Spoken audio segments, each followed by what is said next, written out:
Hello learners. So this is the second video of March month current affairs. In the first session of international affairs, we have seen some international institutions. It was a relatively short video, and this video will be on the same length, right?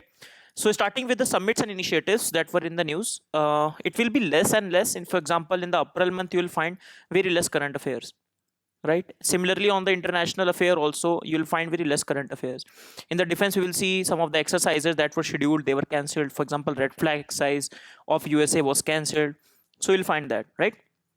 Along with that, majority of the initiatives will find, many of the initiative will find, which will be related to the COVID-19 only. Okay, right. So starting with the solidarity trial initiative. So this initiative is started by the WHO. So the idea of the solidarity trial initiative is uh, in a nutshell, I can say it's called a crowdsourcing, not a technically right word, but crowdsourcing of all the clinical trials. So having the collaboration of the multiple hospital, multiple institution in the clinical trial, international clinical trial, to find the effective treatment for COVID-19. For example, some places trying some treatment, some places trying some treatment. So where the best output is coming, so replicating that practice for the rest of the world. Okay, so it will compare four treatment option against the standard of the care to assess their relative effectiveness against the COVID-19. So, for example, there will be given some local standard of the care, some basic minimum care. Along with that, one of the four treatments will be given. The vaccines are not ready; these are the treatments. Now, the effect of these treatments will be taken to the patient. That what are the effect of these treatments to the patient, right? First thing is that. Secondly, which treatment is to be given to the patient is decided by the computers, so it is very random. Okay, and also the consent of the patient is all required. So we have read in our first session of IR1 in March that virtual G20 summit, they will talk about that, this one. So they will create a solidarity response fund, and they will work for the WHO's solidarity trial initiative. Okay, and this is with respect to that only. So you can see statement of Norway. So I'm proud that Norway contribute both having the first patient included in the study. So the country, they are contributing their patients who are in the COVID, who are affected from the COVID, right? So they will take the consent of the patient, consent of joining the study. So whether they live or die, irrespective of that, they will get the treatment and the condition will be monitored.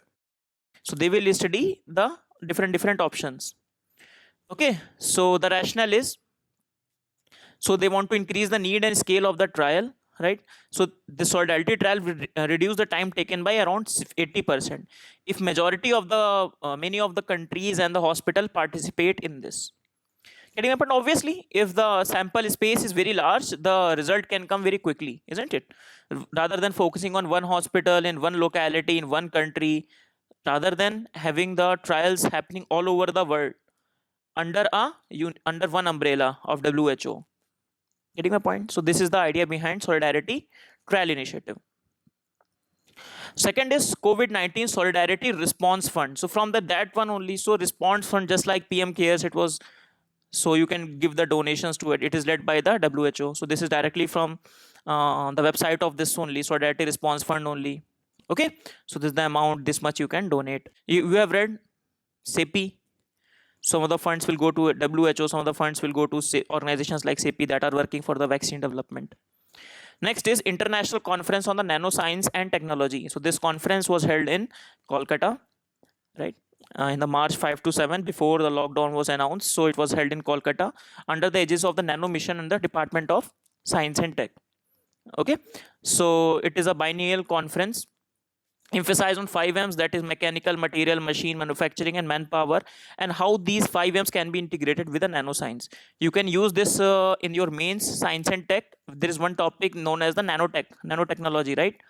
So while writing nanotechnology, you can add these 5Ms. It will give you an extra edge while writing an answer on nanotechnology, isn't it? You are integrating the frontier technology with whatever the initiatives have been taken by the government. So this is additional secretary emphasizing on the 5Ms, right? They have tweeted also. So nanotechnology should translate the benefits for the society. Right. Next is three C's initiatives. Not very important for our exams. However, you should know which are the three C's they are talking about. Three C's initiatives. So basically, bringing together around 12 countries of European Union member states between three C's. Which are the three C's? Adriatic, Baltic, and Black Sea. Right. We have seen many of the details of the Adriatic Sea. Right. So please also see the Baltic Sea and the Black Sea also. Okay. So it aims to promote the economic growth, security, and stronger, more cohesive Europe. So now it was in the news because of rescheduled in the wake of the COVID-19. Will be held in Tallinn in Estonia in 2020, October 2020. Not very important, but you need to know which are the three C's they are talking about and which are the nominal countries. So remember, not the Western European. Majority of the countries you will see are more of a Eastern European in nature. Okay, Latin American countries. Oh, sorry, not Latin American. Baltic nations are there, right? If you remember, these are 16 plus 1 or 17 plus initiatives we have seen with China. So majority of the countries are common with that also, isn't it? Romania, Bulgaria, many of the countries we have seen. North Macedonia, we have seen that also. It is not there, but we have seen the location here only. Okay, so which are the three seas? Baltic Sea, this is there. Baltic Sea, then Adriatic Sea, and this is Black Sea. Okay, Black Sea is there, but remember Russia is not there. Okay, right. Next is World Water Day. So World Water Day, they have celebrated. It is celebrated on 22nd March. And the theme of this year's World Water Day was water and climate change. In fact, many of the reports that we have seen this time, many of the reports have focused on water and climate change.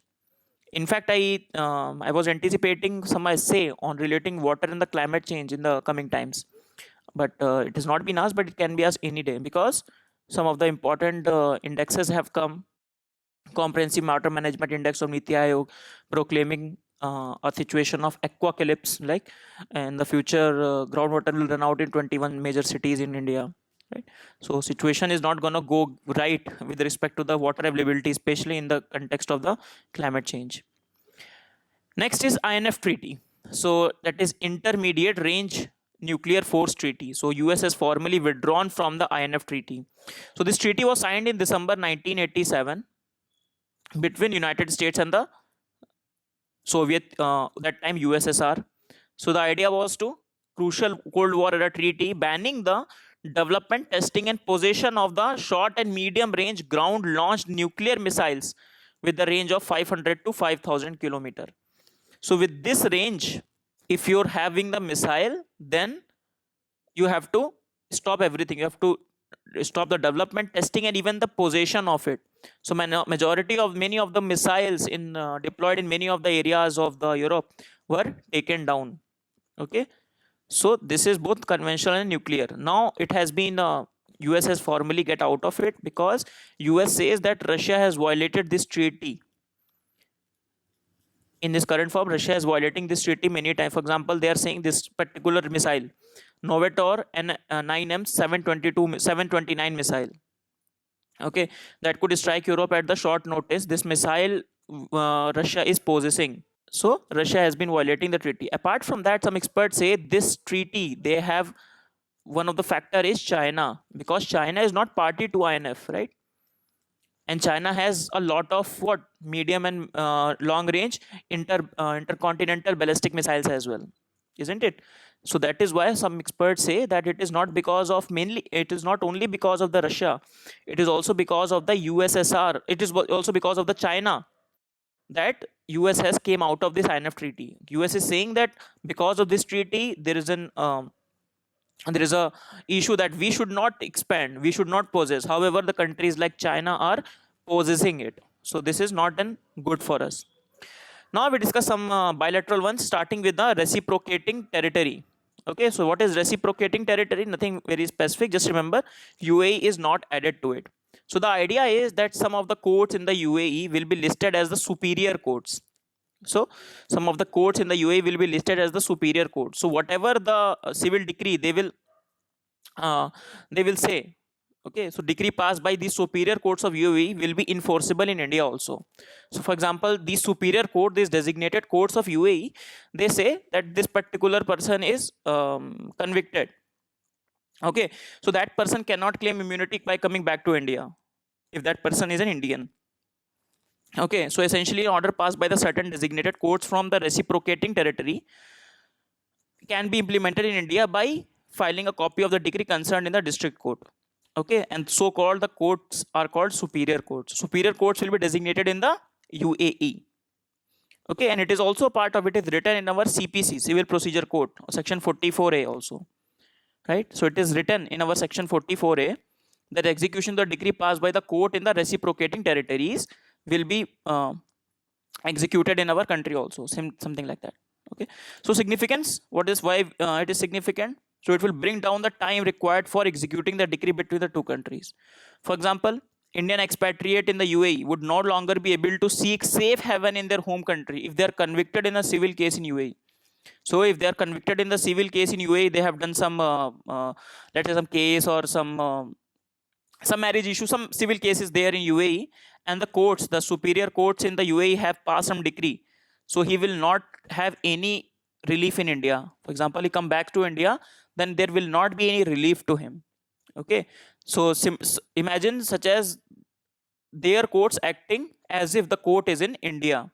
Okay, now this UAE is not the first country with which we are having this reciprocating territory thing. United Kingdom, Singapore, Bangladesh, Malaysia, Trinidad and Tobago, and many of the countries are there. Okay, so this is not UAE only, but UAE has been granted this status recently. Next is SARC Disaster Management Center. So this SARC Disaster Management Center has been set up in Gujarat Institute of Disaster Management campus in 2017. So it was launched earlier. Now they have launched one of the website for the coronavirus. Okay, so country serves 8 member countries of the SARC. Now we know all the 8 countries. I think Bhutan, India, Maldives, Nepal, Pakistan, Sri Lanka, Afghanistan, and Bangladesh. 2 countries just focus, Maldives and Afghanistan. They are here. Okay, so the idea obviously, so if they have a website and they're focused on disaster management, so exchange of information, expertise for management of the disaster risk. Next is Mangdechu project. So it was not March month current affairs, it was previous month. I'm just not covered it, that's why I'm covering it. So Mangdechu hydroelectric project is a 720 megawatt run of the river power plant built on the Mangdechu river. So this is in the central Bhutan, you can see. Nothing else you need to remember, which province, something like that, don't remember. Just remember in the central Bhutan, there is a Mangdechu hydroelectric project. Okay, so it is a part of the Bhutan's initiative to generate 10,000 megawatts of the hydropower by 2020 with the support of the Indian government. So Indian government is helping Bhutan government to develop its own hydroelectric potential because they have hydroelectric power. So they have a lot of potential because of the hilly terrain and many of the rivers.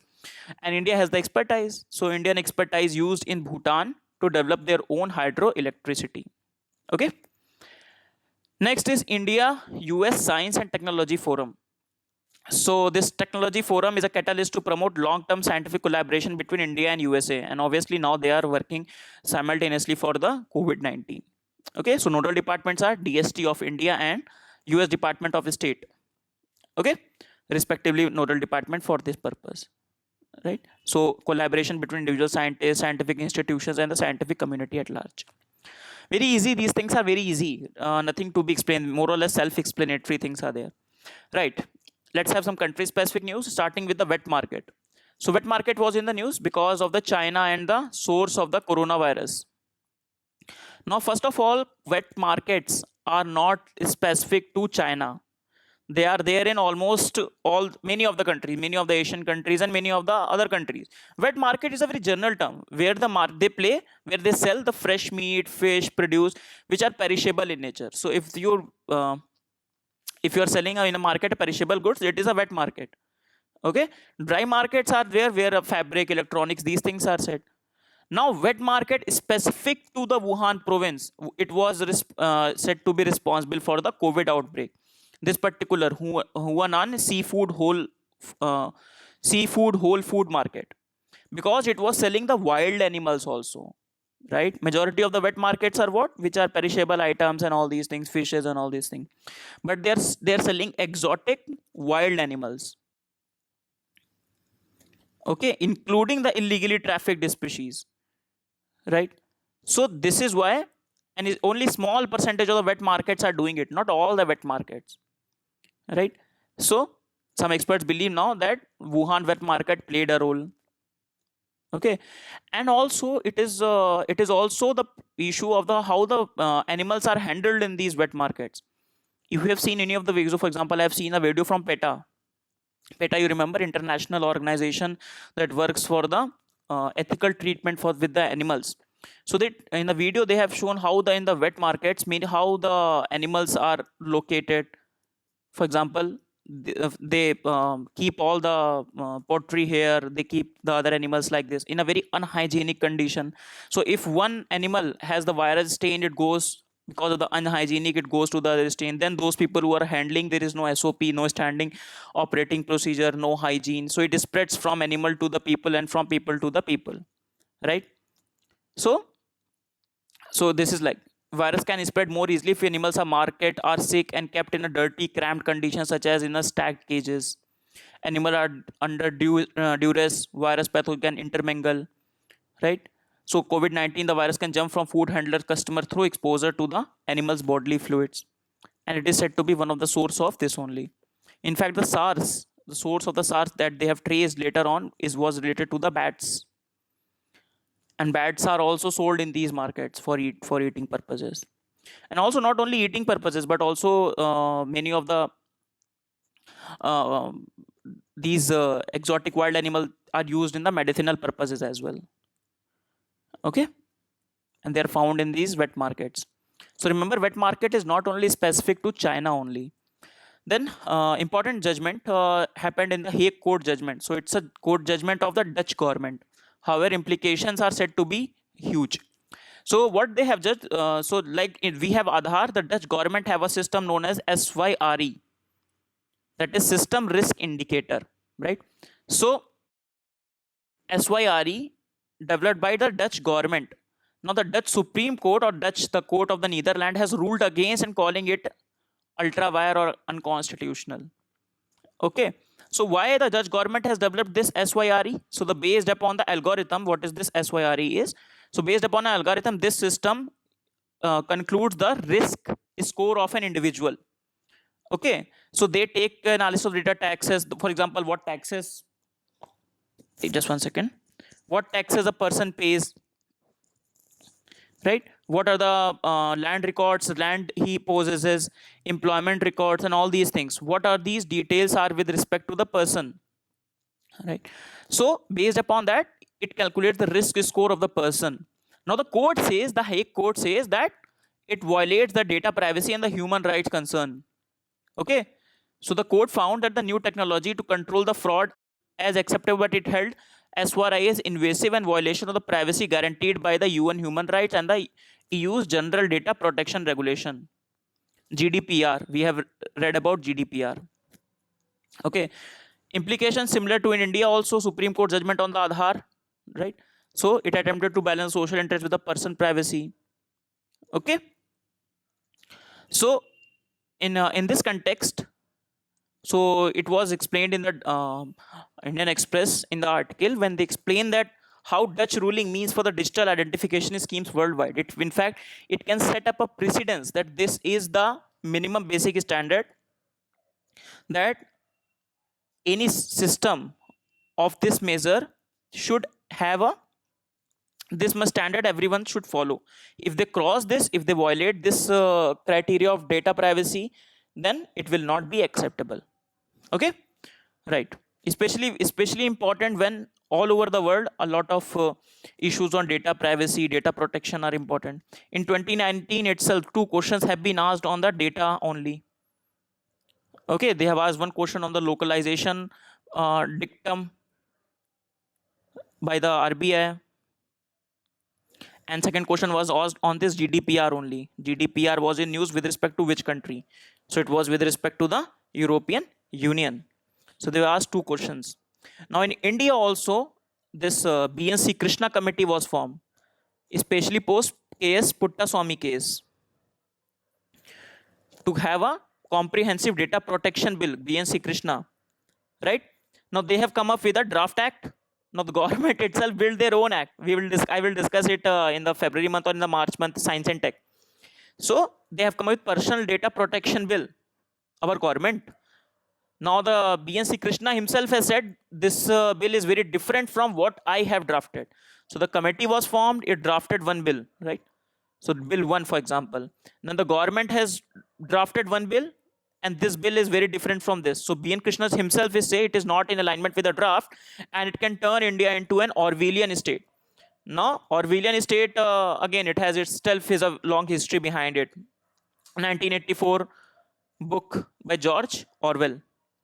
Now, we don't have to go into that. If you're writing essay, then you can quote him.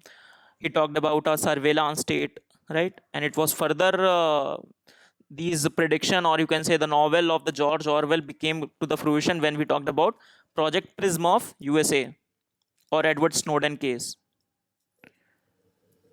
Okay, all right. Next is agreement for bringing peace to the Afghanistan. So finally, the US has decided to come out of the Afghanistan. They have done a Doha pact with the Taliban. Okay, so this is Mr. Deputy Leader of Taliban, and this is Special Envoy appointed by the USA for the Taliban case. So US signed with the Taliban at the Doha in Qatar.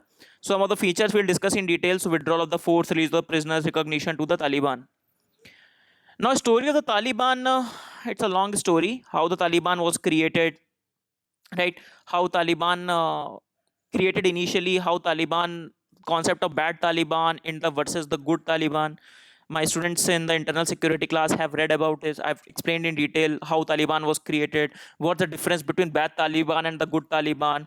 This policy not favored by Pakistan, no, not favored by India. India says that there cannot be good terrorists or bad terrorists. There are only one thing, terrorists. However, Pakistan follows this policy of there is good Taliban, there is bad Taliban. But this is not our concern. We are discussing particularly US and Taliban agreement. So remember, just one second. Remember this.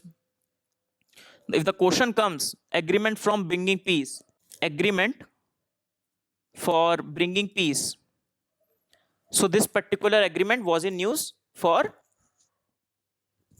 India, for US and, just one second for the voice, I'm sorry. It is agreement for India and, I'm just getting it wrong, US and Taliban. Okay, now we will discuss some of the details of it, right? So US has signed the deal with the Taliban that it will pave the way for full withdrawal of the foreign soldiers from Taliban over the next 14 months. Okay.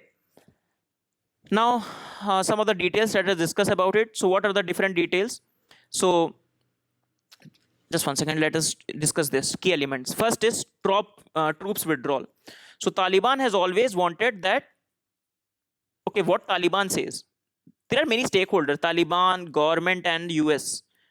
And other foreign powers are also there, including India. Okay, now what Taliban says that we will not talk to the government of Taliban. By not talking to the government of the Taliban, government has rendered the Afghan government as the redundant, that it does not matter at all. And US want, or other power, for example, India wants that the Taliban should talk to at least this level of talk should happen between the Taliban and the government. Okay, not US was earlier not negotiating with Taliban. In fact, US has not recognized Taliban. In fact, US has put Taliban on the terrorist list. But now the situation is such that in Afghanistan, Taliban is having almost 50% of the area they are occupying in Afghanistan and holding a very powerful position. And US is not in a mood to continue its war in Afghanistan.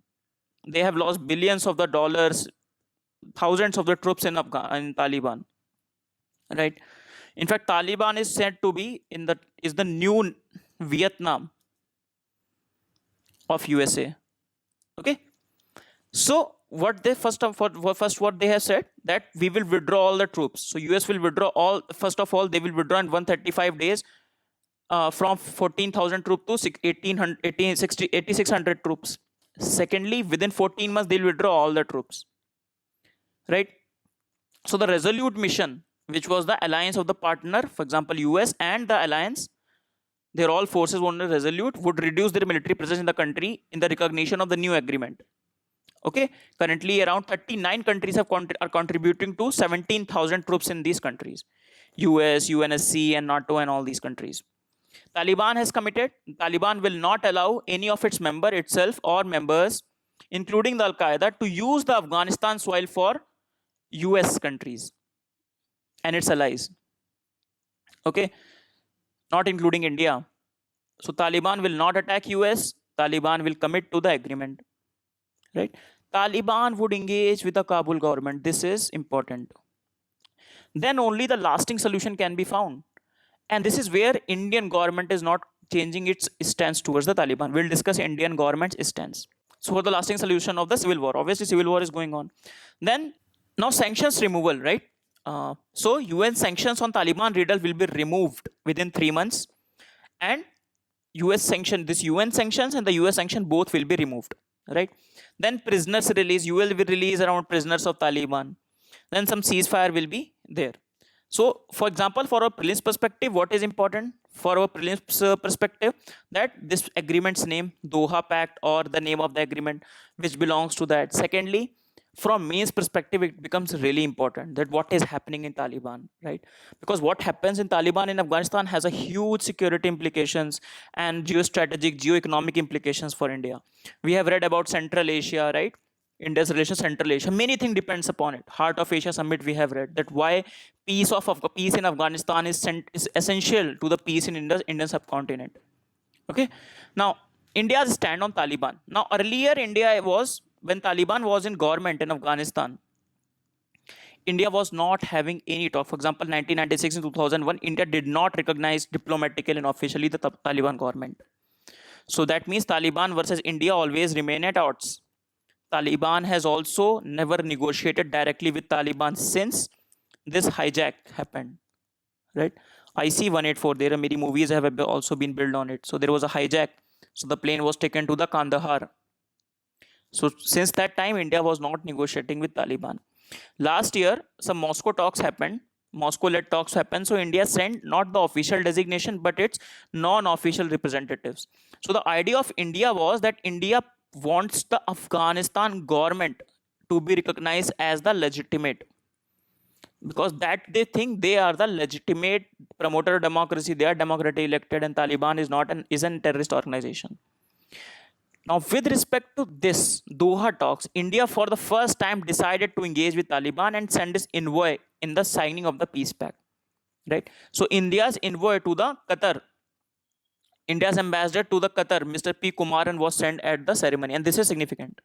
First time at the official level India has sent people was this. Okay, so what India says, for example, what we have to write in our exam also in mains, that India's approach in Afghanistan. So India wants what?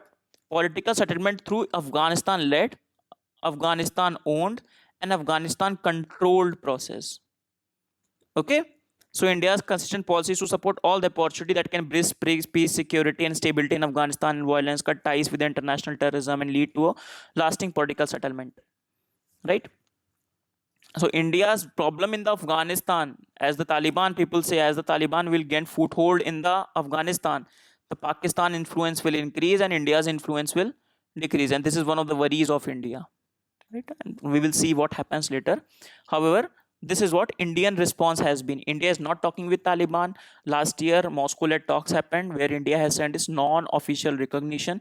Some retired ambassadors were sent. And this time, our ambassador to the Qatar was sent to the particular ceremony. Okay, right. Next is, according to this, continuing this, United Nations Assistance Mission in the Afghanistan. This is the same mission which started in 2002 and which led to the Afghanistan, the deployment of the troops in Afghanistan and the funding of Afghanistan and these things. If you want to read about Afghanistan, I'll suggest you two videos. Two videos are really good. First video, you can see how they are not able to, again, this is kind of a map of Afghanistan, how they are not able to build one road of Afghanistan. Okay. And they have tried many times. They were not able to build this particular road that connects the main 4 cities of Afghanistan.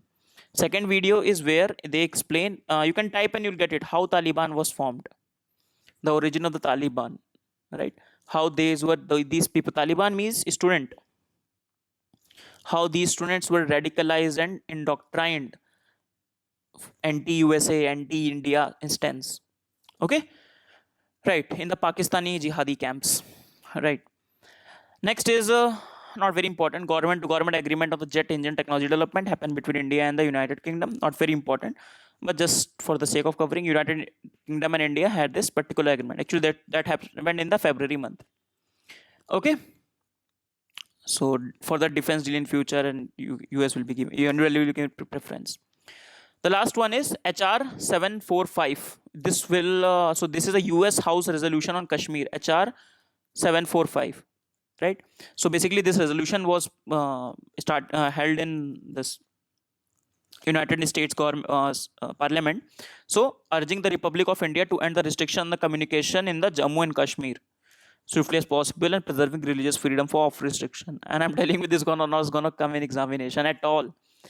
When this resolution was there in the United States Parliament, then a lot MEA has said that this is our internal matter. Shashi Tharoor has also tweeted, opposition and the government were on one stand, that this is our internal matter. Do not put your nose into our matter, something like that, right? So obviously this will not be asked in exam, but this, if in any future possibility, if HR 745 or in the test series it comes, it is related to the US House resolution on the Kashmir. Okay, right. So let us revise what we have discussed. So started with the Solidarity Trial Initiative. Yes, so that's a WHO initiative, and WHO initiative we have seen COVID-19 Solidarity Response Fund. Then International Conference on the Nanoscience and Technology, right? Handle Kolkata. Then 3 Seas initiative. What 3 Seas? Baltic Sea, Black Sea, and Adriatic Sea. 3 Seas and 12 countries of European Union. Then World Water Day, water and climate change. INF Intermediate Range Nuclear Force Treaty. So US formally withdrawn from INF treaty. Reciprocating territory. So India signed with UAE. Not only UAE is there, other countries are also there. Then SAR Disaster Management Center. They have released one website with respect to coronavirus. Then Mangdechu project in the Bhutan, part of India's commitment to produce 10 gigawatt of the hydropower by 2020. Then India-US Science and Technology Forum. Okay, right. So you're searching together on the COVID-19. Then wet markets not only in China, only Wuhan. Then Hague judgment on the system risk indicator SYRI. Then we discussed in the context of the BNC Krishna committee and its recommendation on its personal data protection bill. In fact, this bill came when the Citizenship Amendment Act or bill became an act. So some of the commentators have said that it is even dangerous bill than CAA, this particular personal data protection bill. Agreement for bringing peace to Afghanistan, Doha Amendment we have seen, right? Doha Pact. Then India stand on the Taliban, we have discussed. Then HR 745. So with this, we finish our 10th month international affairs. If you have stick to us till then, I really congratulate you, because I know current affairs is a very tedious process, but the way we have covered, I believe, is a very comprehensive way, first of all. Secondly, in a very objective understanding, right? I try to give you many of the context, try to understand the story, and do not indulge into the very theoretical framework which are required for the means. Still, understanding whatever being in the whatever understanding you need for cramming the particular facts for prelims, that things I have discussed. So we have discussed around 10 months. So we have discussed around 10 to 11 hours of the international affairs, right? So if you want to revise, you can see all the videos on a trot. In one day, you can revise from the PPT and the PDF. Okay. So all the institutions, international institution I have covered, right? And initiatives, country-specific news I have covered. So if anything is left out, we'll try to cover it in coming months. Okay. So with this, we finish our international affairs. See you in the next class, everyone. Bye-bye for now.